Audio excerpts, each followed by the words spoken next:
Senhoras e senhores, boa tarde. A sessão está aberta. Passemos ao pregão observada a ordem regimental. Você vai falar dos Os processos físicos, na pauta dos processos físicos, eu proclamo que todos estão decididos em conformidade com os votos já registrados eletronicamente. Não há divergência, não há sustentação. Podemos passar a pauta normal dos processos eletrônicos. Pois não. Primeiro é um pedido de preferência, processo da relatoria do juiz Gessé Cláudio Franco de Avelar, segundo votante, Dr. César, terceiro votante, Dr. Jorge. É o número 1 da pauta, é o AP 67526-2015, inscrita a doutora Ana Tereza Guimarães Anhar, pela gravada. Ana Tereza, dando preferência que ela tem um compromisso agora inadiável. Doutor Gessé, conclusão, por favor, que eu acho que ela não vai precisar de sustentação. Então, já. Presidente, fazendo apenas uma retificação, Tá. Doutora Márcia. Eu falei o quê? Avelar? Eu parei do... Eu falei Avelar, doutor? Desculpa. Senhor presidente, indo então direto à conclusão, estou conhecendo do agravo de petição interposto no mérito, negando-lhe provimento. Esse nega, a senhora fala pelo agravado, né? Então vamos ver, de acordo? Os demais estão de acordo, a decisão unânime, os termos do voto relator, ficando prejudicada a sustentação. A senhora está aí, ó, o horário lá com o compromisso. Não, até logo. Continuemos. Agora na pauta do Dr. José Murilo de Moraes, também uma preferência regimental, advogado de fora, número 35 da pauta, é o AP 12441-37-2017, inscrita a doutora Letícia Liliane Araújo Padilha, pela reclamada recorrente. Uma das recorrentes. Corrente Sandra e Manchester. Bom, eu conheço de ambos os agravos e nego desse provimento, condenando executado em curso de 4426. A senhora tem a palavra, doutora. Excelentíssimos desembargadores, caros colegas ouvintes, boa tarde a todos. O agravo de petição interposto pela Manchester Serviços visa impedir clara violação à coisa julgada de sentença de mérito. Para esclarecer melhor o caso, a reclamante senhora Sandra Regina de Carvalho, empregada seletista da empresa privada, propôs a reclamação trabalhista visando a isonomia salarial com os servidores do MTE, decorrente de uma suposta irregularidade na terceirização. A sentença de mérito acatou parcialmente os pedidos iniciais e condenou a empresa no pagamento das diferenças salariais, com reflexos no aviso prévio, 13º, férias, 1/3, FGTS. Dessa forma, desse início à fase de execução provisória. Ocorre que os valores apresentados pela União, correspondentes aos salários dos servidores públicos de funções semelhantes à da reclamante, eram de menor monta que o salário pago pela empresa privada. Significa que, logicamente, o valor apurado deveria ser negativo.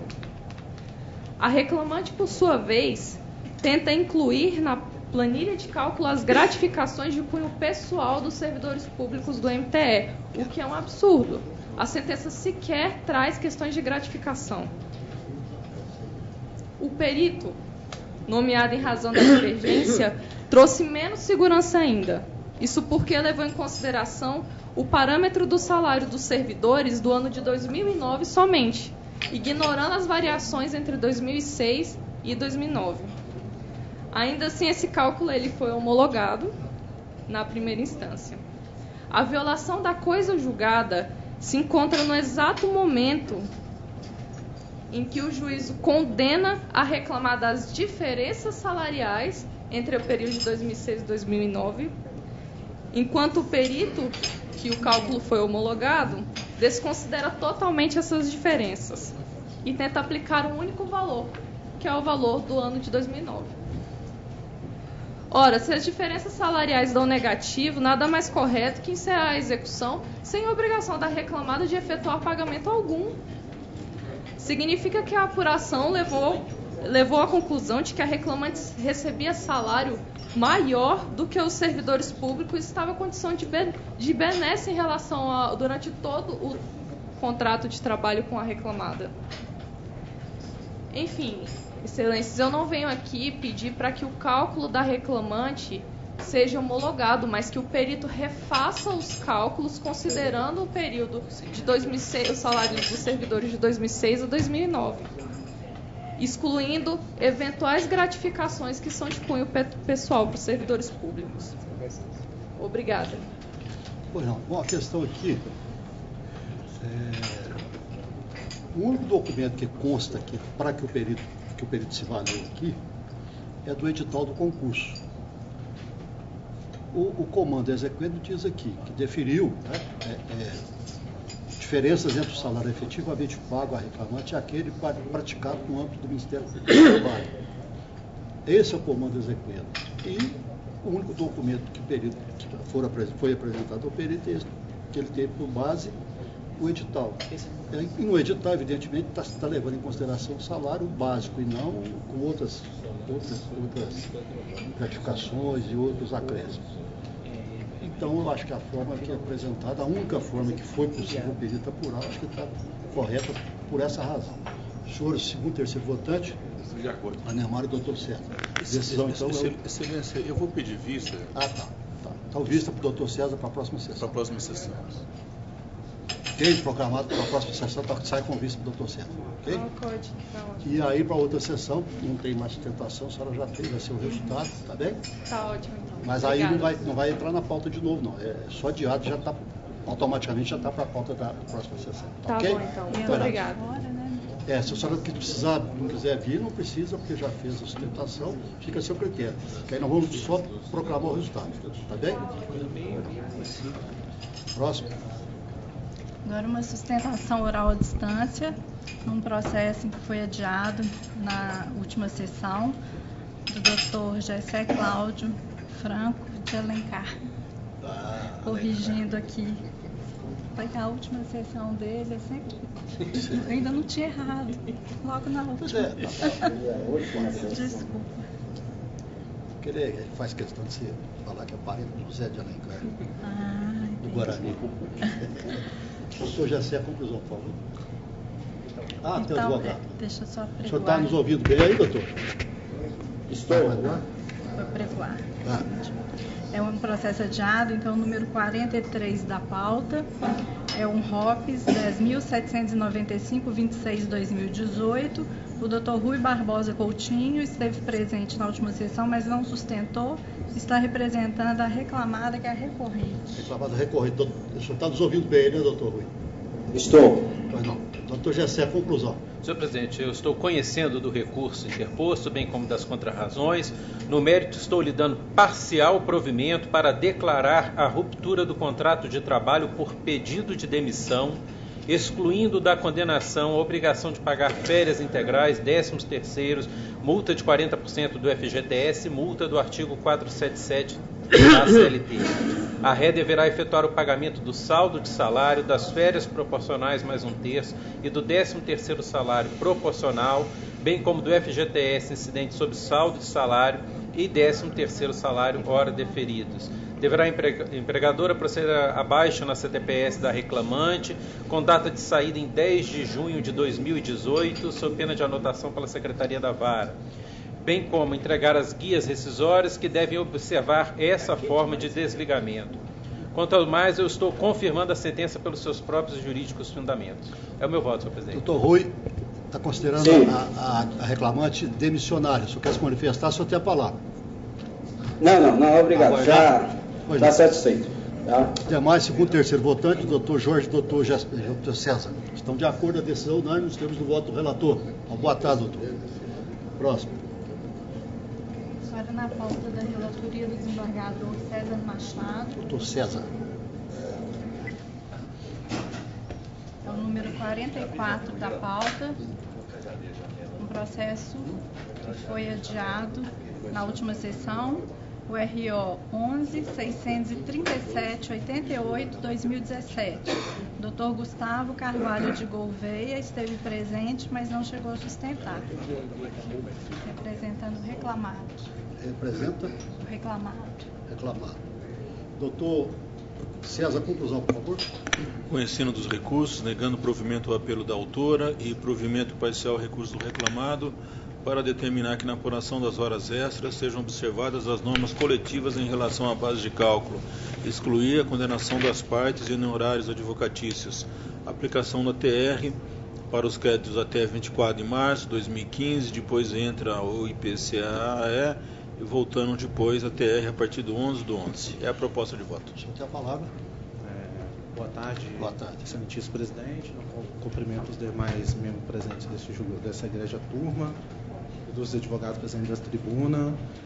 Eu vou sustentar com relação, inicialmente, o pedido com relação a diferenças de agir semestral, que já foi definido na integração, que ela é apuração pelas metas individuais. Data vênia, em que pese o entendimento do doutor relator, o laudo pericial ele não foi conclusivo para apurar que não existiam diferenças de PR quanto do pagamento desta verba a reclamante. O que destacou o perito foi que, na conclusão, ela é relativamente a PLR, PPR e PCR, conforme se verificou, é possível a criação por parte da empresa de plano de participação nos resultados, de forma espontânea, desde que compensados pelas obrigações decorrentes de acordos coletivos e convenção coletiva. O que isso não leva a inferir que deve prevalecer o que for melhor para o colaborador. Concordo com o perito nessa questão que prevalece. Esse é o acordo coletivo que data vênia, não vamos adentrar no mérito com relação à integração, que é sustentado pela reclamada, pela validade desse acordo, é que o perito falou de forma simples. Ou se paga PR, ou se paga PLR. Em momento algum ele falou que a PR que foi paga reclamante está de forma correta. Tanto que, quando questionamos o perito sobre essa questão, ele se ateve a de novo mencionar que as verbas foram compensadas e que foi pago o que foi a maior, mas em momento algum ele falou que foi pago o que efetivamente esteja correto. Tanto que quando a gente questionou o perito sobre a apuração dessa verba ser apurada de forma mensal, ele explicou que as variações semestrais dependiam da produtividade do reclamante ou da agente onde ela estava lotada. Sim, ele respondeu sim. Ora, data vênia, excelentíssimo doutor revisor e doutor terceiro votante, se foram deferidos nos autos pagamento de agir mensal e foi constatado que não foi juntado os documentos mensais das verbas mensais da reclamante, qual o motivo por que o perito então não concluiu que não tem a diferença de PR? Se ele mesmo afirmou no item 3.5 do quesitos, as folhas 25 e 45 dos autos, as variáveis semestrais dependem da produtividade do reclamante e ou da agência onde estava lotado. Aí ele ainda conclui, quanto à ausência de documentos, as folhas 25 e 34, que o reclamado juntou os documentos de D tal, aos que se refere o extrato da pontuação, somente no período de janeiro de 2014 a setembro de 2017. Ou seja, não juntou toda a documentação, não tendo sido informado o período de novembro de 2012 a dezembro de 2013, embora tenha sido solicitadas as avaliações mensais de todos os peritos do item do AGI. Ele não fala se essas avaliações mensais se referem ao prêmio AGI mensal ou prêmio AGI semestral. O que a gente está discutindo aqui é o prêmio AGI semestral. O que resta prejudicar da análise do item da diferença das verbas variáveis pague módulo mensal. Ora, se as verbas mensais elas fazem cômputo dos valores pagos da produtividade semestral da reclamante, por qual motivo ele não incluiu no laudo que a semestral também está paga de forma incorreta, se uma verba depende da outra para o cálculo? Ora, novamente ele afirma que as metas mensais influenciam. Eu peço referência de novo às partes 2.572. Se a meta mensal atingida pela reclamante é um dos critérios para pagamento do agir semestral, quitado sob a rúbrica PR e PCR. Eu deixei bem específico nesse item, para ele tenha que abordar e ele tenha que analisar novamente. O que ele fala? Certamente que o cumprimento ou não das metas vai influenciar no pagamento das referidas verbas. Ora, como é que ele pode constatar se a verba não foi paga corretamente, se ele mesmo conclui que não foram juntadas todas as apurações das metas mensais. Então, eu peço vênia, excelentíssimo doutor revisor e doutor terceiro votante, que acolha a tese da reclamante com relação às diferenças de pagamento da AGI semestral, porque está expresso nos autos que, para pagamento dessa verba, é utilizada as metas mensais da reclamante. E ainda, a gente registra que foi deferido a questão do AGI mensal da reclamante, as verbas de R$3.000 por mês. Ora, se foi deferido o AGI mensal, é claro que ela vai ter direito ao AGI semestral. Outro ponto importante aqui que a gente sustenta aqui na tribuna é com relação ao pagamento da 7ª e 8ª, onde ficou comprovado que a reclamante, apesar de declarar nos autos as questões da carteira de cliente, ela não tinha a fidúcia mínima para que seja enquadrado no cargo dos 224, parágrafo 2º. Tanto que a senhora Regina, que foi testemunha da reclamante, e a reclamante foi subordinada a ela afirmou que a reclamante não contava com subordinados, a reclamante não poderia defender crédito de seus clientes perante o comitê de crédito, por eles não estava pré-aprovado. Ué, o que adianta um trabalhador ter uma carteira de clientes se ele não pode movimentar a carteira para gerir os negócios? Que tudo é alçada, tudo é feito dentro do sistema do banco.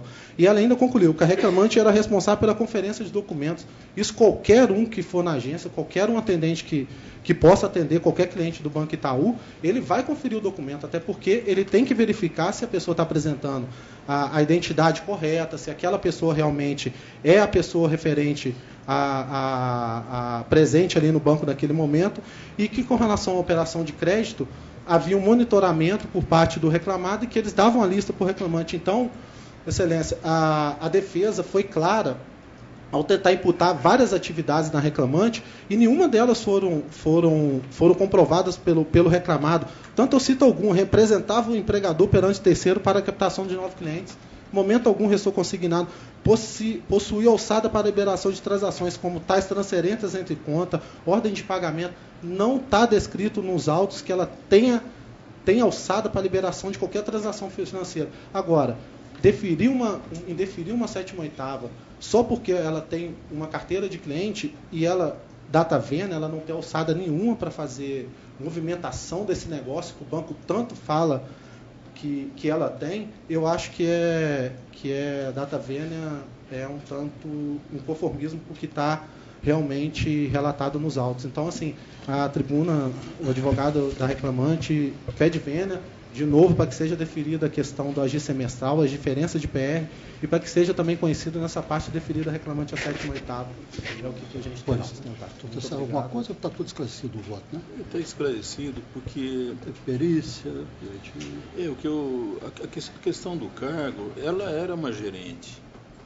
Não era uma funcionária. Era gerente geral, comum, né? Está enquadrado no 224. Agora, inclusive, eu pedi o adiamento, eu reli o laudo.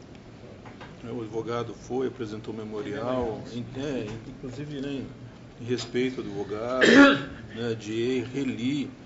Eu fiquei pensando, eu acho que talvez, assim, o perito parece que ficou, talvez, né, possa ter ficado em cima do muro, porque conforme as questões que a gente aborda, parece que é assim, né, o doutor cita algumas que falam que não, né, aqui eu coloquei outras aqui no voto.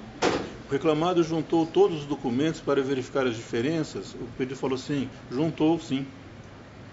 Existem as diferenças, ele fala assim, no anexo 2, o reclamante sempre pagou o maior valor. Então, aí, não sei se é questão de interpretação do laudo, se o laudo não é tão claro o suficiente. Às vezes um ED a gente possa mas eu analisar. Doutor Jorge? Aí eu também, data venda da sustentação, estou acompanhando integralmente o voto do senhor relator. Boa tarde. Próximo. Agora passaremos a pauta dos processos do desembargador José Murilo de Moraes, segundo votante, doutora Neymar, terceiro votante, doutor César. Físicos não. Número 34 da pauta é o RO 12091. 28/2016, inscrito Dr. Eduardo Augusto Gonçalves Darras, pela reclamada recorrente.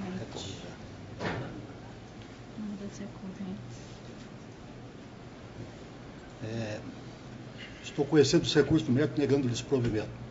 Senhor presidente, aguardando eventual divergência, aguardando de acordo. Estou de acordo. De acordo. Doutor Anemar e doutor César estão de acordo. Decisão, nós temos voto relatório. Boa tarde. Próximo. Número 26 da pauta é o RO 11-018-14-2018. Inscrita a doutora Gabriela Guimarães pela recorrente.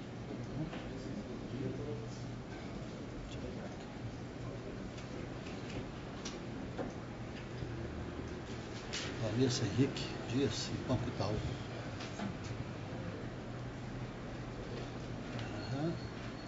Com este recurso e dou-lhe provimento para, cassando a decisão que extinguiu o processo sem exame do mérito, determinar ao juiz que conceda à reclamante prazo para a regularização do documento sob ID 5DDE 3DF na forma do artigo 321 do CPC.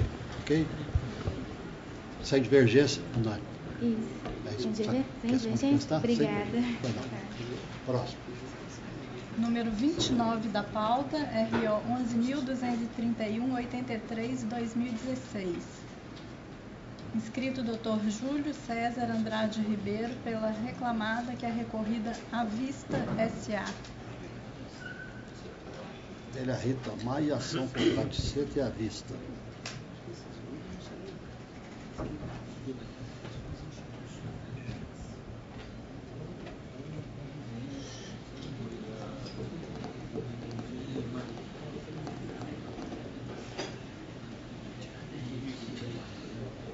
Doutor, eu estou conhecendo o recurso no mérito, dando-lhe parcial provimento apenas para absolver a reclamando a condenação por pagamento de honorários subcomerciais incabíveis na espécie. Se quer se manifestar, o senhor aguarda. Senhor, segundo e terceiro votante, de acordo, decisão unânime, nós temos voto relatório. Boa tarde. Próximo. Os demais processos da minha sala aqui, da minha relatoria, não tem mais sustentação, não há divergência e eu proclamo que todos foram decididos em conformidade com os votos já registrados eletronicamente. Podemos passar para a próxima sala. Próxima sala do desembargador César Machado. Primeiro é o número 20 da pauta, que é o RO 11-027-80-2017. Inscrito o Dr. Diogo Rafael Lisboa Alves pela recorrida. Tamar José Silva e ArcelorMittal. Doutor César, conclusão, por favor.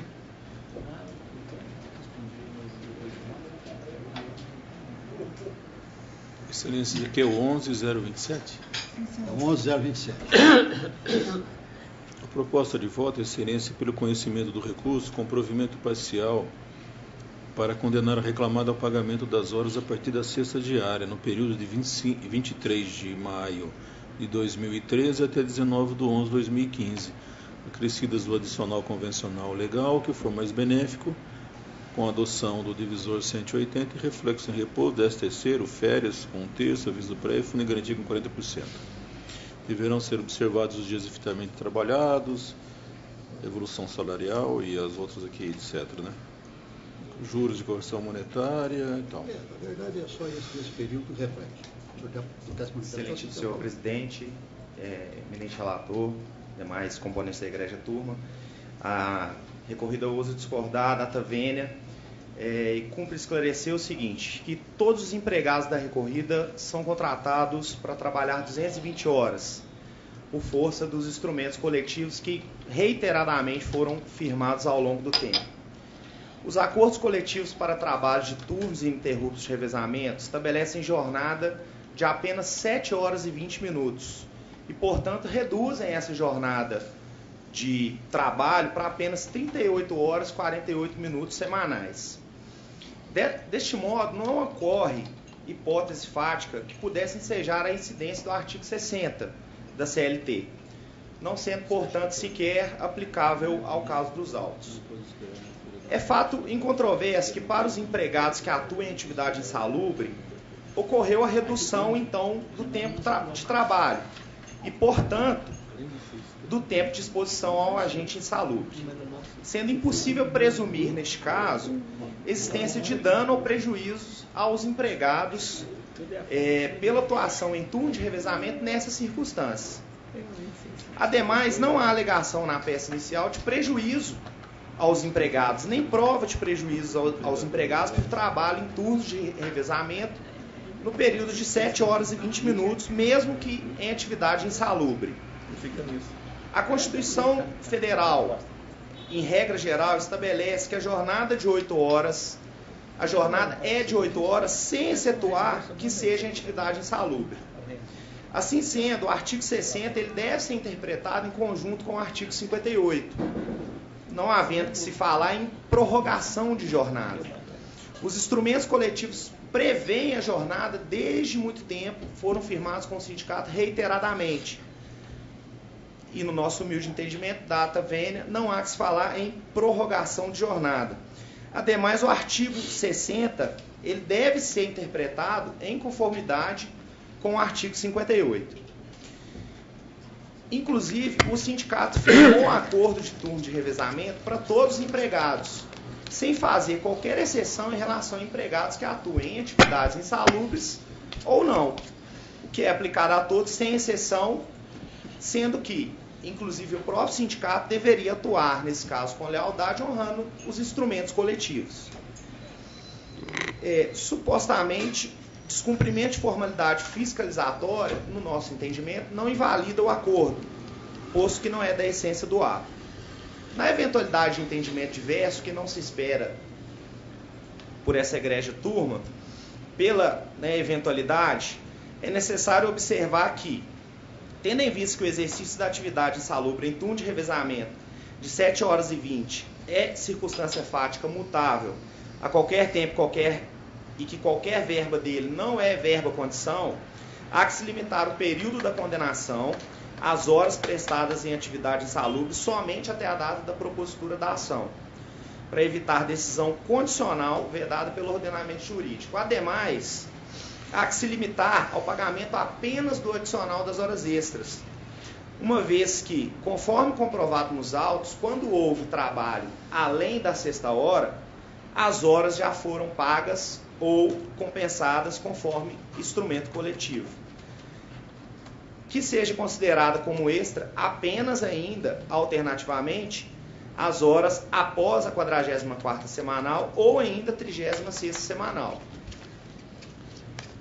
Para se evitar enriquecimento ilícito, por fim, devido que sejam contabilizados e compensados as folgas previstas e pagas e concedidas ao funcionário reclamante nos termos dos acordos de turno de revezamento e efetivamente determinada a dedução dos valores pagos, uma vez que a recorrida comprovou nos autos a existência de pagamento em contrapartida aos turnos ininterruptos de revezamento. É o que se requer, Excelência. Pois não.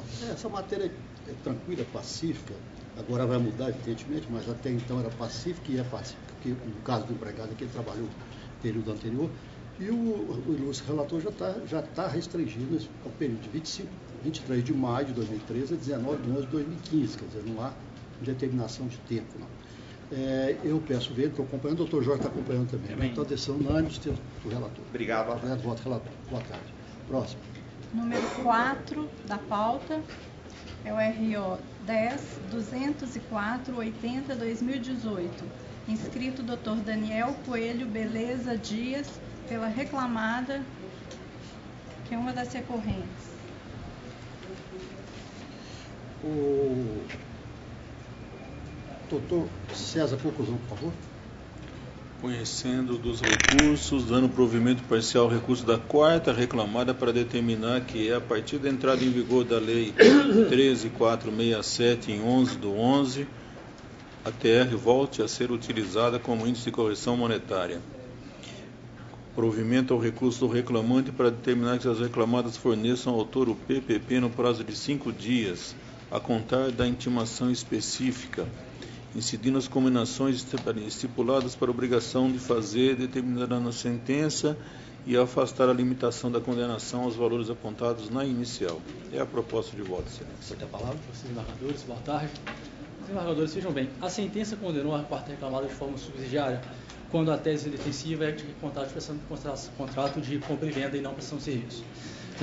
Resumidamente, a sentença aponta que havia uma prestação de serviço de fabricação, e manutenção de tanques. Ocorre que o próprio depoimento pessoal, ele é claro ao apontar que o reclamante nunca produziu os tanques da reclamada.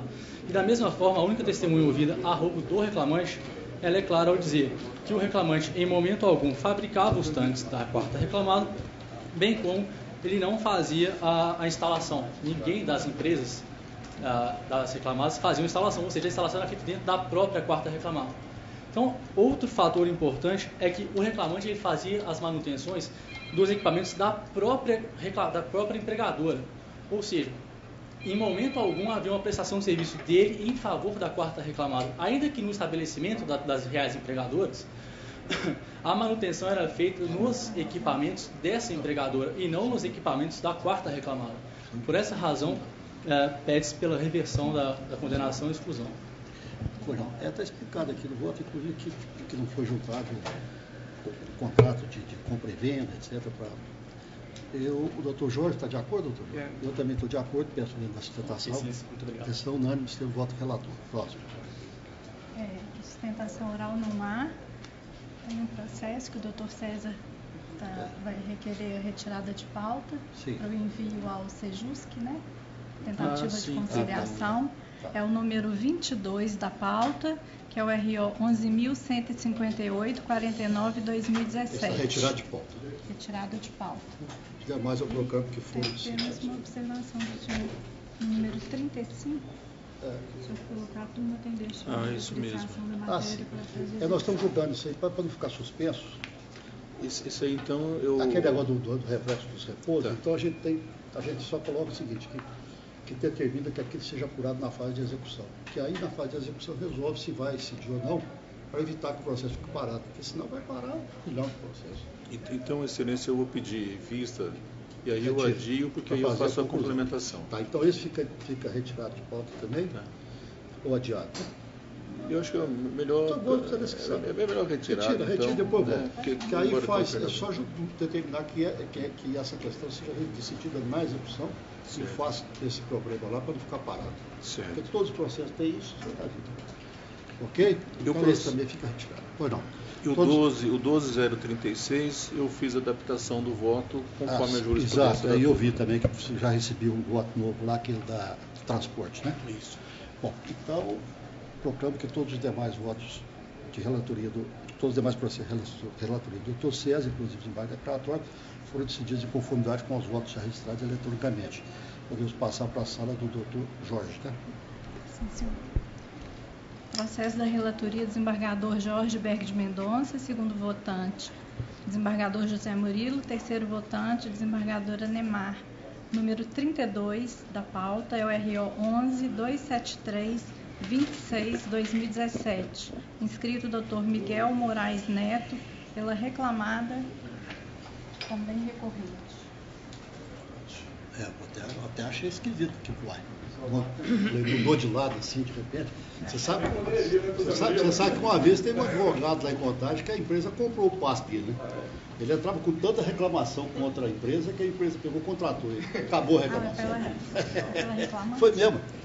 Não passei por isso. Teve uma reclamação e você falou. Pela reclamação? Ele entrou reclamante. Vamos lá. Bom, doutor Jorge, conclusão. A questão da Caixa já... Estou dando parcial provimento aos recursos da reclamada para esclarecer que a incorporação da CTVA à remuneração obreira será feita incluindo tal verba na base de cálculo adicional de corporação, conforme item 3.6.1 do RH 151, trazido às folhas 301, nos exatos termos da pretensão obreira formulado no item 24.1 do rol de folhas 15. E com isso, eventuais reajustes deverão cair sobre o adicional de incorporação já recalculado com a CTVA incluída. E será então o recálculo desse adicional de incorporação que gerará parcelas vencidas e vincendas. Ao recurso obreiro para deferir os reflexos das diferenças salariais sobre as contribuições para a entidade de previdência complementar, FUNCEF, e sobre o APIP, mantido o valor da condenação por conta ainda compatível. Tá a palavra. José Murilo, se não tiver divergência, eu estou só uma questão aqui. Esse empregado ainda está trabalhando? Sim. Assim, por causa do negócio da FUNCEF, tem aquela... Exatamente. Se estiver trabalhando, Aí tem a contribuição. Se tiver saído, reverte. Isso mesmo. Só exatamente. Então tá certo. Então, eu estou de acordo, doutora Neymar, de acordo, decisão nós nos temos de voto relator. Alô? Número 21 da pauta, RO 10.773.54/2017. Inscrito Dr. Túlio César Guimarães pelo recorrente. 10.773. 21.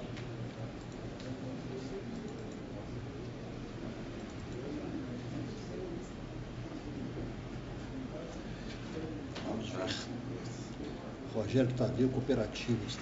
Eu até pus uma observação antes. Voto feito por conta. Já teve um semelhante, né? Eu estou inscrito por quem? É inscrito pelo recorrente. Eu conheço, estou dando parcial provimento para excluir da a condenação do autor no pagamento de honorários advocatícios sucumbenciais, a razão de 10%. Provimento só para excluir os honorários advocatícios. Você tem a palavra.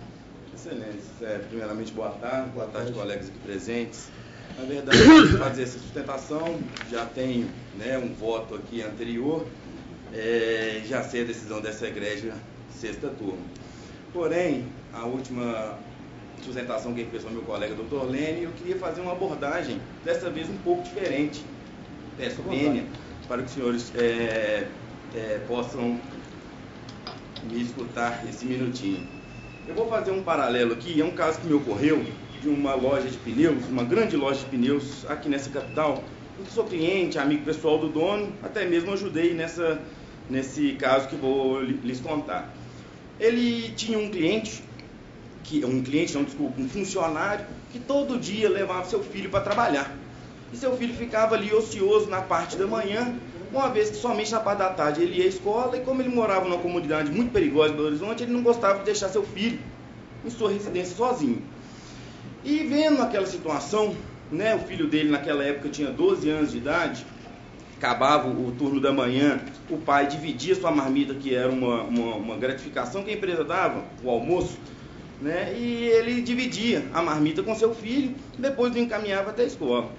Vendo uma forma de humanizar aquela criança, para que ele possa fazer bons estudos, condicionado a ele ter boas notas, o dono dessa empresa, dessa loja, ofereceu para ele a trabalhar no período da manhã, com uma contraprestação de R$300 mensais, de segunda a sexta, naquele momento que ele ficava ocioso ali, e ganharia também alimentação, uma vez que ele dividia a marmita com seu pai, e dava para ver que não era suficiente para ambos.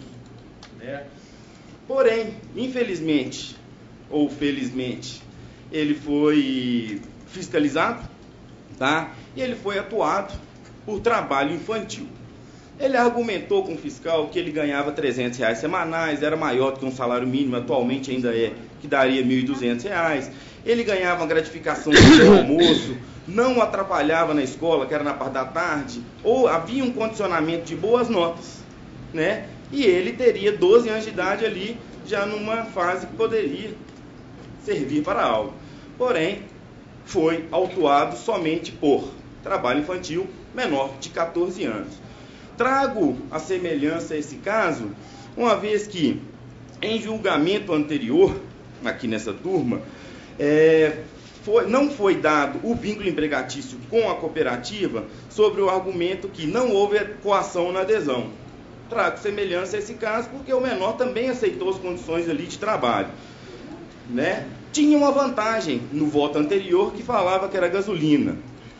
Venho fazer uma justificativa da gasolina, que ela não era uma vantagem, uma vez que, conforme se vê nos RPAs, que eu chamo de contra-cheques juntados nos autos, a média de um empregado motorista era R$ 2.046, Se pegar o salário, que era 3.300, e descontar as gasolinas, manutenções do veículo, pneu e o que seja, o valor era até menor. Chama atenção para um dos RPAs que o valor deu R$ 2.046,30, 40 centavos menor. Ainda se vê que o pagamento de salário era pago com 60 dias de atraso, sem justificativa, uma vez que o repasse da prefeitura era feito mensal. Então, não era vantagem. O trabalhador ele tinha que usar o convênio do posto porque ele não tinha dinheiro no bolso. Ele tinha 60 dias de atraso do salário, ou seja, ele trabalhou os 2 primeiros meses sem 1 centavo no bolso, ele tinha que usar o convênio. Pode-se ver que não era vantagem, uma vez que esse caso em específico quase não usou em toda a sua jornada, uma vez que a gasolina lá, o preço era mais caro. Porém, temos que analisar aqui se realmente existe uma cooperativa ou uma empresa transvestida de cooperativa, uma vez que não existiam reuniões, não existiam deliberações sobre os futuros da cooperativa, não tinha distribuição de valores, rateio, o valor do salário era um salário fixo, 3.300, independente da cooperativa fazer 2 milhões, 300 milhões, como comprovado nos autos, que só de cota parte, eles lucravam mais de 500 mil reais por mês. E podemos ver que os requisitos de emprego são claros, né? Subordinação, o próprio depoimento da reclamada do preposto fala que realmente a subordinação é indireta, feita pela prefeitura. A pessoalidade, ele fala que não há reuniões, né? Voltando ao assunto, ele fala que não há reunião com os cooperados para definições de diretrizes de gestão, ou seja, não tem a dupla função da cooperativa. Ele fala que não pode se fazer substituir, ou seja, tem a pessoalidade, a onerosidade e a não eventualidade falam por si só pelo tempo de trabalho e tudo. Ou seja, mesmo que a cooperativa esteja desde 2008 em atividade, o presidente é o mesmo. Eles não juntam hora nenhuma reunião com os cooperados para decisões futuras. Não tem rateio de valores. Não é uma cooperativa. Acredito eu, seja uma cooperativa transvestida. Porém, aqui se justifica que os trabalhadores que estão hoje em dia atuando nesta cooperativa e não entraram com nenhuma reclamatória trabalhista, um dos fatos também trago no voto anterior, é que a outra cooperativa, não acho que está no nome, mas não pagava salário em atraso, havia reuniões, plano de saúde, desconto em gasolina, desculpa, eles tinham um posto próprio, que eles repassavam aos cooperados o mesmo valor que eles compravam. Tinham ainda convênio com casa de peça, com casa de pneus, ou seja, realmente, até mesmo com o estudo desse profissional aqui, era uma cooperativa. Por isso que eles não entraram com ação contra essa anterior. Por esse motivo, então, não ter a dupla função da cooperativa, né, até mesmo para eles terem controle de ponto, né, tinha que usar o uniforme, então acredito que seja o caso de provimento para ser realmente um vínculo empregatício.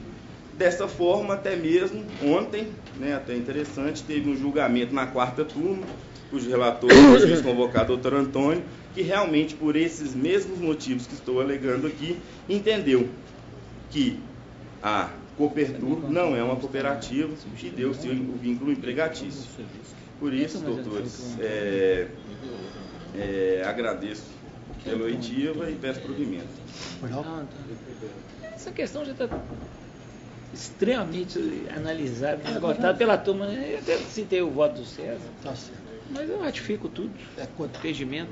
Doutor Jorge, doutor Zambrino, doutor de acordo, doutor com a devida venda da sustentação. Não, sem dúvida. Essa matéria nós já julgamos. Então já vai para recurso de revista, tendo decisão de outra turma. Fica a mesma coisa a situação lá, o camarada trabalha, como cooperado, depois vem falar que é empregado. E essas coisas. Só para as pessoas debatidas, eu tive a oportunidade de várias cooperativas, várias entidades, inclusive uma delas, até me lembro, uma carta de cooperativas, transportadores, trabalhadores de transporte, etc. Examinei profundamente. A questão maior é a atividade, porque às vezes, na verdade, a relação cooperativa e a relação de emprego, ela é muito semelhante. Se for examinar sobre o aspecto apenas teórico. Agora, se for examinar na prática, vamos ver que esse caso aqui é um caso que se assemelha muito, por exemplo, com a cooperativa de táxi. Né? O caso aqui, o tomador era apenas a prefeitura, o táxi são os usuários. Né? A situação aqui típica de um trabalho cooperativo. Agora, se há irregularidade na Assembleia, talvez seja um caso até de se apurar, mas no campo das relações cooperativistas. Agora, com relação ao emprego, realmente, o doutor a diferente a situação que eu trouxe aí como exemplo. Agradeço. Doutor Próximo. É o número 2 da pauta, é o RO 10-002-71-2018. Inscritos, doutor Alex Santana de Novaes, pelo reclamante, recorrente, e doutor André Schmidt de Brito, pela reclamada, recorrente. Doutor Jorge, a conclusão, por favor. Conheço de ambos os recursos, estou negando provimento do reclamante e dando parcial provimento da reclamada, para limitar a condenação relativa à integração da parcela ajuda de custo ao que ultrapassar 50% do valor do salário. Igual a gente já. Com a palavra, senhores. Senhor desembargador presidente, nobres membros da turma, um dos pontos que gostaríamos de frisar aqui da tribuna diz respeito ao intervalo entre a jornada de motoristas.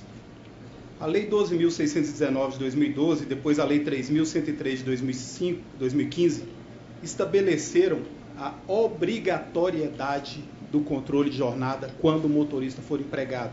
Ou seja, não se presume contra a jornada, somente se prova, eis que o controle de jornada é obrigatório. E é obrigatório ter papeleta, diário de bordo, ou ficha de trabalho externo, ou sistema eletrônico instalado. Essa é a obrigatoriedade.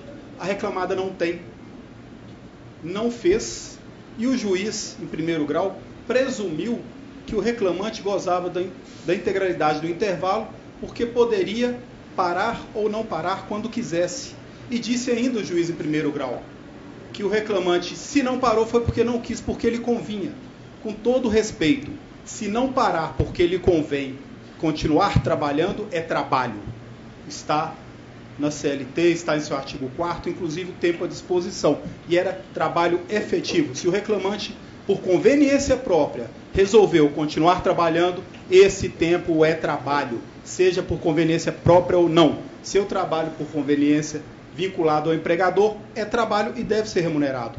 Mas, frise-se, a lei não exclui a possibilidade de controle. Pelo contrário, ela exige o controle.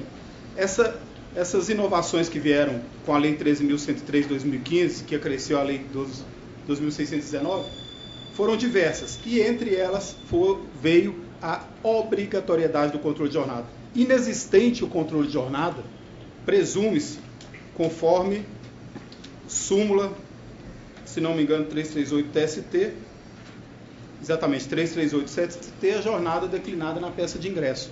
E se o reclamante lá disse que gozava parcialmente de uma pequena fração do seu intervalo interjornada, nada mais justo e legal do que a condenação ao pagamento do intervalo interjornada, eis que inexistente o controle. O reclamante também pleiteia sua rescisão indireta. E pleiteou sua rescisão indireta por quê? Vejam bem, excelência. Provado e comprovado nos autos que a sua jornada de trabalho era de 12 horas diárias, mais 2 horas de espera. O reclamante ficava à disposição da empresa 14 horas diárias. E por esse motivo, ele pediu a sua rescisão indireta. Eis que as 14 horas diárias, sejam 12 de trabalho e 2 de espera, são muito mais do que a lei autoriza.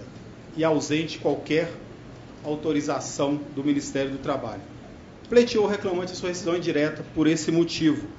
E a reclamada, em sua defesa, disse que não, que na verdade o reclamante queria sua rescisão indireta porque ele estava sendo transferido para uma outra localidade e veio aos autos também que em função dessa transferência o salário do reclamante seria reduzido em R$900, uma vez que como motorista carreteiro recebia uma ajuda de custo de R$900 e ele passaria a motorista de entregas sem essa ajuda de custo de R$900. Ou seja, afronta ao artigo 468 da CLT. Tanto a transferência quanto a alteração de função só seriam válidos com a anuência do reclamante, o que não ocorreu no caso. Então, excelência, o pedido de rescisão indireta vem porque ele trabalhava 14 horas diárias, 12 horas dirigindo, colocando em risco a própria vida, e mais 2 horas de espera, e porque teve seu contrato de trabalho alterado de forma lesiva, seja por meio de uma transferência, seja por meio de uma redução salarial, eis que a gratificação de função lhe seria extirpada. Entendemos nós também que a longa jornada, a jornada exaustiva do reclamante, diária, lembre-se, 14 horas diárias, enseja danos morais, e em função disso, tecemos um longo arrazoado a respeito do pedido de danos morais e esperamos nós que seja provido integralmente o recurso ordinário do reclamante e desprovido da reclamada. É o que pede, Excelência. Muito obrigado.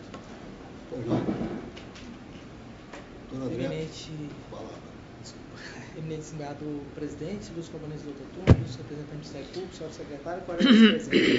Eu vou iniciar pelo recurso do reclamante, diante da fala do colega. Com relação a esse primeiro tópico de intervalo entre a jornada, eu vou destacar aqui o que a sentença, o que o juiz entendeu dos fatos apurados e provados. Abre aspas. No que diz respeito ao intervalo entre a jornada, as provas produzidas nos autos demonstram que era assim concedido pela empresa. E acrescentou, se o reclamante não usufruísse desse período de pausa, era por conveniência própria, pois além de não ser estabelecido horário para retorno à empresa, que lhe conferia ampla liberdade para realizar as paradas que quisesse. Então, são dois aspectos. Ele entendeu que a prova dos autos indicava que tinha esse intervalo e que, da análise da prova testemunhal, e que, além do mais, se não houvesse, foi por conveniência própria, porque ele tinha ampla liberdade para fazer as paradas que quisesse. Com relação à rescisão indireta, tem um ponto muito, eu acho, essencial, é que esse reclamante, ele deixou de ser motorista carreteiro 6 meses antes da rescisão. Então, se ele deixou de ser motorista carreteiro e exercer essa jornada que se diz elastecida 6 meses antes da rescisão, ele não pode vir lá na frente pedir rescisão direta. Ele teria que ter pedido enquanto estava exercendo essa sobrejornada. Ele deixou de exercer essa sobrejornada nos últimos 6 meses. Ele deixou essa função de motorista carreteiro nos últimos 6 meses. Então o juiz concluiu que não havia imediatidade, que ele, na época que ele pleiteia essa rescisão, já não existia nem essa jornada, e além do mais, ela não considerou a jornada exercida anteriormente exaustiva. Nesse aspecto, por quê? Porque ele fixou em 68,3 horas extras mensais, a convenção já previa, inclusive, o pagamento de 65, uma diferença só de 3,5. Então, nesses dois aspectos, o que se espera é que seja mantida a sentença pelos seus próprios fundamentos. Com relação à ajuda de custo, o que entendeu a reclamada, além da observação do eminente relator, é que existe uma cláusula que estabeleceu essa obrigação, e essa cláusula expressamente traz a natureza indenizatória. E era um benefício convencional. Então a empresa entende, por disposição expressa dessa cláusula, que ela não integra a remuneração, e muito menos ao contrato de trabalho, para que se defira diferenças após a ausência dessa previsão. O que aconteceu é que, a partir de determinado momento, essa cláusula deixou de existir. Então, e a empresa foi condenada não só à integração do período em que pagava, apesar dessa disposição expressa na cláusula coletiva de que ela era uma parcela indenizatória, e se determinou o pagamento futuro, quando ela deixou de existir essa cláusula. Então, o que se espera aí seria o elastecimento para poder conferir a natureza indenizatória que a cláusula lhe deu, extirpando esses reflexos, e também as diferenças futuras a partir do momento em que se deixou de haver essa previsão de pagamento, por não se integrar ao contrato de trabalho. E a questão da hora extra, aqui são duas situações. Até 2015, com a alteração da legislação, existia uma cláusula que previa aquela cláusula de jornada externa. Havia uma previsão na norma coletiva de que essa jornada externa dos motoristas que exercessem atividade fora da sede se enquadravam no 62, e assim foi tratado o reclamante. A partir da entrada em vigor da nova legislação, os acordos previram essas horas extras média de 65 horas, que mostrou-se, inclusive, nesses autos, uma média plausível, porque o juiz deferiu 68 horas e meia e as convenções determinaram o pagamento de 65. Então, o que se sustenta aqui é que, no primeiro período, havia previsão de enquadramento como jornada externa, e após a legislação, a convenção previu esse pagamento de 65, o juiz, inclusive, determinou a compensação, vão restar 3 horas e 5. Então, teria que se excluir as horas extras desse primeiro período, antes da vigência da nova legislação, em razão da previsão da norma coletiva. Ambos os argumentos da empresa, então, tanto a hora extra quanto a ajuda de custo, lastreados em normas coletivas. Então, o que se espera seria o elastecimento do provimento do recurso empresarial nesses termos. Olha, o voto é longo e ele o reclamante começou como motorista já em 2013, né? Então já é já aborda todas essas questões, todas elas da convenção coletiva, etc, etc, etc. Eu peço ver e estou acompanhando, doutora Neymar. Eu também, senhor presidente. A decisão unânime dos termos de voto do relator. Boa tarde, senhor. Próximo. Número 37 da pauta, o RO 11.506-45-2016. Inscrito Dr. Renato Luiz Alves Léo, pelo reclamante, recorrido.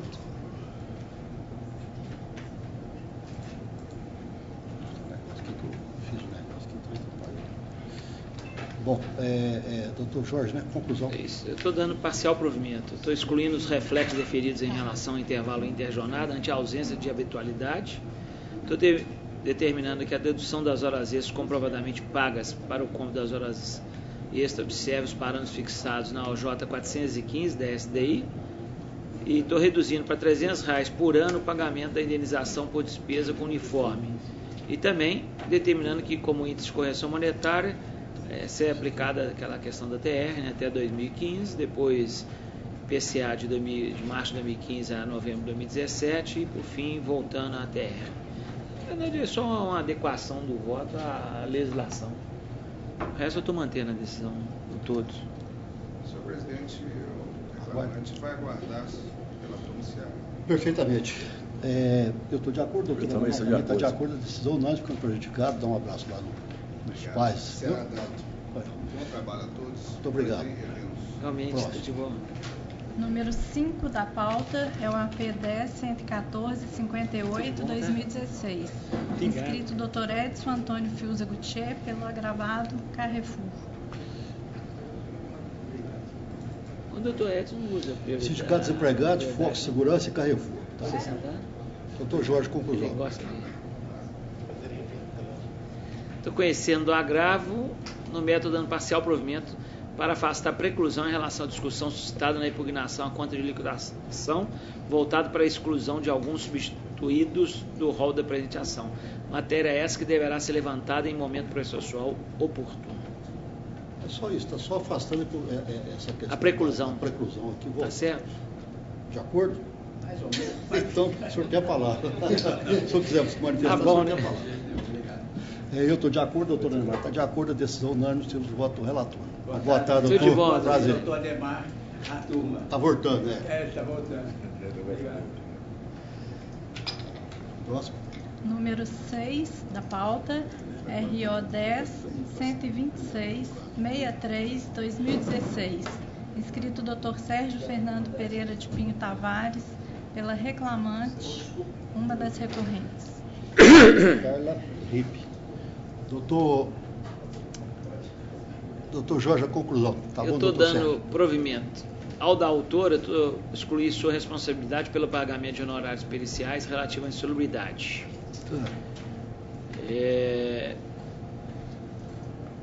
Estou condenando a réu a pagar 20 minutos por dia de trabalho pelo tempo à disposição acima do limite previsto no parágrafo 1º do artigo 58, acumulado com o caput do parágrafo do artigo 4º da CLT, por todo o período do contrato de trabalho, com os reflexos nas verbas rescisórias, né, férias, 13º, fundo. Isentar o autor do pagamento de honorários advocatícios sucumbenciais em favor dos patronos da ré. Quanto ao recurso da reclamada, estou absolvendo da condenação relativa ao pagamento dos minutos excedentes anotados nos controles de pontos e reflexos, em dobro e reflexo. Estou isentando pagamentos honorários advocatícios sucumbenciais em favor dos advogados da parte autora. O resto eu estou mantendo a condenação. Doutor Sérgio, quer se manifestar? O senhor tem a palavra. Excelentíssimo senhor desembargador, presidente dessa igreja turma, demais senhores desembargadores que acompanham, ilustre representante do Ministério Público, senhora secretária e nossos colegas presentes, em função do voto já exposto pelo eminente desembargador relator, eu vou me ater aqui à questão do adicional de salubridade, mas vou também entrar um pouco a questão do tempo à disposição. O voto, que já foi lido pelo relator, defere a reclamante 20 minutos de tempo à disposição. O juiz do acó improcedeu o pedido já aplicando o disposto na reforma trabalhista, de um processo que é em muito anterior. O processo foi distribuído em janeiro de 2016. Então, na questão material, não se aplica o disposto na reforma. E aí ela usou esse argumento para indeferir. O eminente desembargador relator já procedeu o recurso, mas fixou em 20 minutos. Eu trago dessa tribuna a expectativa de que esse tempo seja majorado, uma vez que a única testemunha ouvida no processo informou uma quantidade maior de minutos. Ela disse que o especial da depoente chegava a 50 minutos antes do início do turno e saía 60 minutos após o término do turno. Que a autora não fazia uso do mesmo especial, que ambas chegavam juntas na reclamada, que a empresa não fornecia vale transporte. Então, nesse caso, nós esperamos seja majorada a quantidade de minutos aí desse tempo à disposição. E, já passando ao outro tópico, que é o primeiro do recurso, a questão do adicional de insalubridade. O perito teve na diligência pericial e constatou o contato da reclamante. O labor exposto a ruído, a reclamante está no laudo pericial item 10. A reclamante ficava exposta a nível de pressão sonora durante a execução de suas atividades. Contato com o químico etilbenzeno chileno, ficava exposta a esses agentes químicos. E também exposta a solventes. E ele entendeu depois, da análise da ficha de EPIs, que os EPIs apresentados, listados na sua ficha de EPIs, neutralizam aqueles agentes. Nós impugnamos no curso da instrução essa alegação e volto ao depoimento da única testemunha ouvida no processo. Ela disse, entre outras falas, depoimento longo, que acontecia da luva estragar e não ter outra em substituição. Mais à frente ela disse que recebiam luvas usadas, higienizadas e não novas, que os plugs eram higienizados após o uso, que a substituição dos plugs ocorria entre 3 a 4 meses e que raramente era disponibilizado creme de proteção para as mãos. Então, eu entendo data vênia, não obstante as anotações, e eu friso isso no recurso, a reclamante trabalhou por 29 meses. A análise da ficha de EPIs, data máxima vênia, já noticia que os EPIs não eram fornecidos na frequência que deveriam. Além disso, o depoimento da única testemunha ouvida, no nosso entendimento, corrobora a alegação de que, repito, os EPIs não eram fornecidos na quantidade necessária. Por isso é que nós esperamos a eventual divergência para procedência também no quesito, no ponto do adicional de salubridade. Bueno. Mas essa questão do intervalo, o próprio preposto, 10 minutos? Vossa Excelência pegou do base no preposto, falou porque o juiz entendeu que essa prova da testemunha então, não convenceu. E também não me convenceu. Ela houve contradição no depoimento, então o juiz... Eu nem trabalhava no mesmo. Exatamente. Então, eu peço bem na da sustentação, estou ocupando, doutor Alemão. Sobre, eu estou com ele, só que, quando a relação boa, estou com ele. Só fazer uma observação, doutor Jorge. No parágrafo relativamente aos minutos residuais, o penúltimo parágrafo, faz referência que a aplicação da OJ 394, eu estou voltando de férias, não foi definida ainda a aplicação não pelo TST, né? Continua suspenso. Nós estamos continuando diferindo. Por execução, sim, continua. É que o doutor Jorge determina, como você faz só a fundamentação, daí fosse o caso só de te retirar. Continua, tá. Continua. Né? E está também falando assim, observada a jornada da reclamada. É só um erro material, também no mesmo parágrafo. Tá. Mas eu estou de acordo com o é isso mesmo, é reclamante, é isso mesmo. Vou até longo e... Próximo. Corrigir. Agora a pauta do doutor José. Doutor Jorge, os demais aqui está tudo ok, né? Sim, Primeira opção, segunda opção, já está decidido. Então, proclamo que todos os demais votos da relatoria, todos os demais processos da relatoria do doutor Jorge, inclusive os embargos declaratórios, foram decididos em conformidade com os votos já registrados eletronicamente. Ok? Vamos para o doutor Gessé. Aqui posso só fazer um parênteses, aproveitar que está no doutor Gessé, agradecer a sua presença aqui, que sempre é motivo para todos nós, né, doutor Gessé, de alegria. E o doutor Nemato sempre bem munido de luz na hora que o escolhe. Um grande colega, é mesmo, o Gessé, jeitoso, né? Aliás, todos quase substituem aqui, sem lógico, mas realmente tem esse nosso ritmo aí bacana. Eu que agradeço o convite, a honra de poder participar dessa sexta turma. Bacana, humilde, parabéns. Especialmente a doutora Fino mesmo. No final, mas eu queria fazer uma proposta em razão até que o doutor Gessé expressou hoje no gabinete. Se houvesse um jeito de fazer um pacto nessa turma aqui de não saída, entendeu? Um casamento assim, um casamento mais que nós unimos, que nós não desejamos mais, né? Mas não sei se vão ter muito tempo, né? Nós estamos aí na iminência de ter um presidente que ele mas de qualquer forma eu quero também aproveitar esse ensejo para agradecer ao Dr. Gessé, que eu fico até feliz demais porque o gabinete tem uma paixão com ele. Não fala que fica com ciúme não, porque sabe que ciúme não é um sentimento meio é bom quando é assim, né? O gabinete funciona bem, todo mundo é uma pessoa muito querida, todo mundo tranquilo quando eu sei que a gabinete está nas mãos do Deus. Felizmente, realmente, essa turma aqui você falou que inveja o sentimento inferior, mas muita gente inveja essa turma, viu? Pois é, nós temos que botar um sal grosso aqui, né? Que inveja porque realmente a turma bacana, a gente conversa tranquilamente, conversa com calma, resolve todos os problemas sem ter ninguém aqui querendo... exibicionismo. Exibicionismo, nada disso. Conversa igual eu falei para mim. Não tem não. Pode ficar uma dúvida, uma hora a gente senta, conversa, pronto, volta a jogar, tudo. Né? Isso é muito importante para o judiciário. É bom para a gente também, porque não tem essa coisa. Porque eu penso desse jeito, eu penso assim, mas eu posso abrir mão desse pensamento que não é de uma harmonia da turma, porque a maioria sempre tem a maioria, mas tem dois de um lado, dois do outro, sim, mas vamos abrir mão aqui para a gente. Eu acho que é bacana, isso é importante mesmo.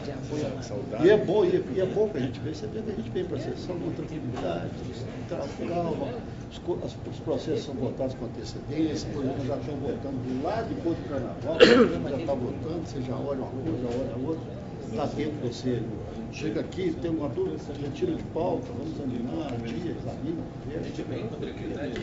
sai tranquilo, sabendo que podemos até errar, mas julgamos com convicção, com aquilo que a gente acha que está correto, né? Mas realmente o doutor Gessé é um grande juiz, um grande jurista, né? Um grande jurista. É uma pessoa querida, né? É muito querido, uma pessoa excepcional. Vamos continuar então agora do doutor Gessé. Então essa explicação não tem nem explicação, só tem. Tá tranquilo. Bom, vamos então. É o número 17 da pauta, é um ROPS 10.653.02/2018. Inscrito Dr. Herbert Levi Inácio Martins Júnior, pelo recorrente. Cruzeiro Esporte Clube, ainda bem que eu não julgo, ainda bem que eu não participo desse julgamento. Isso é brincadeira, é claro que não tem nada de uma coisa. Não, aliás, eu particularmente eu sou amigo da direção. Não, para mim tanto faz Galo, com Cruzeiro, com... Não, para torcer eu sou atleticano. Eu mando um pau mesmo aqui. Para torcer não sou atleticano. Para mim, mas desde que o Cruzeiro não perca... Ô Zé, para torcer não sou atleticano. A diretora... Não, eu sou atleticano, mas não tem esse negócio não. Aqui tem um monte de atleticano na bancada. Quebra. Depende se a gente está no tribunal. Mas eu sou amigo do Wagner, demais até. O presidente do conselho, o Joãozinho Gontijo. Naturalmente é um futebol, um jogo, né? Muito amigo lá, tem nada a ver. Doutor Gessé, a conclusão do voto, por favor. Senhor presidente, eu estou dando provimento ao apelo para afastar a condenação da ré ao pagamento de adicional de insalubridade em grau máximo, seus respectivos consectários, invertidos ônus sobre o bem, exceção devida às custas, no importe de R$ 335,22, calculado sobre o valor dado à causa pelo reclamante isento. Além disso, os honorários policiais, fixados em R$ 1.800 pelo juiz de origem, ficam a cargo do demandante, mas reduzidos para R$ 1.000. Ressalva-se a possibilidade de aplicação do disposto no parágrafo 4º do artigo 790-B da CLT, que será analisada em fase de execução. Por fim, impõe-se decotada a condenação honorários sucumbenciais devidos pela reclamada, ficando o obreiro condenado a pagar honorários advocatícios em favor dos patronos da ré, no importe de 5% sobre o valor atualizado da causa, conforme se apurar em liquidação. Oportunidade também que será analisado a aplicação do parágrafo 4º do artigo 791-A. É o meu voto, senhor presidente. Bom, atende, né? Sim, senhor, excelência. E essa matéria aqui, de conhecimento nosso aqui, essa questão de limpeza de sanitárias e tal, a gente julga isso aí reiteradamente. Eu não participo, como eu disse, o Dr. Gessé, o Dr. César e o Dr. Jorge. Estão de acordo? Então, a decisão unânime, nos termos do voto relator. Muito obrigado, excelência. Bom dia. Próximo. O senhor pode virar cruzeirense, tá? Eu acho. Você sabe de uma coisa só? A minha mulher, ela fala, quando nós casamos, eu já era atleticano. Eu sou atleticano desde sempre, mas eu já era atleticano. A minha mulher nem sabia nada de futebol. De repente ela virou cruzeirense só para me encher a paciência. E hoje ela é cruzeirense doente, assiste futebol até e pega no meu pé direto. Aí você mulher vê, inteligente. Você vê são as coisas, né?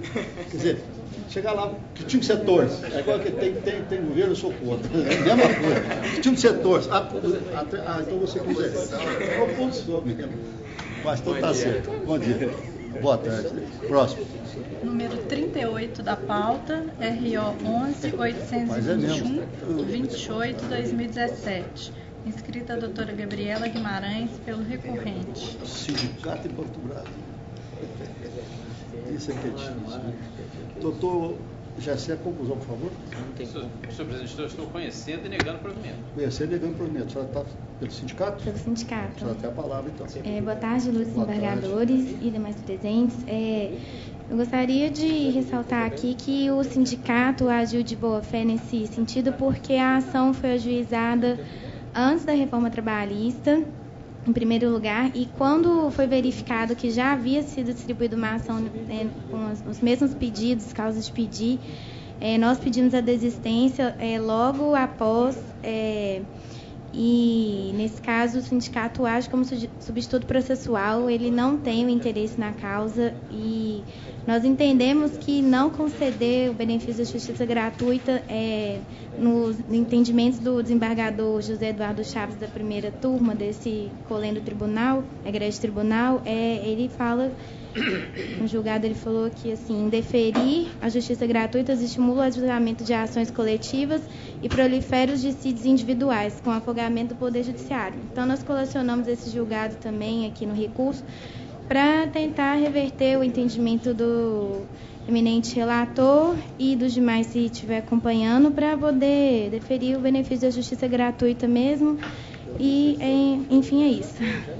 Senhor presidente, a questão de má-fé e boa-fé não está sendo abordada no voto, não há nenhum tipo de lançamento de mácula à atuação do sindicato. Agora, a questão da isenção. O sindicato é matéria já pacífica aqui, né? Precisa de comprovação. O doutor Gessé, o doutor César e o doutor Jorge estão de acordo. A decisão, então, unânime nos termos do voto relator. Obrigada. Acabou? Sustentação oral, sim. E tem alguma divergência? Tem o número 40 da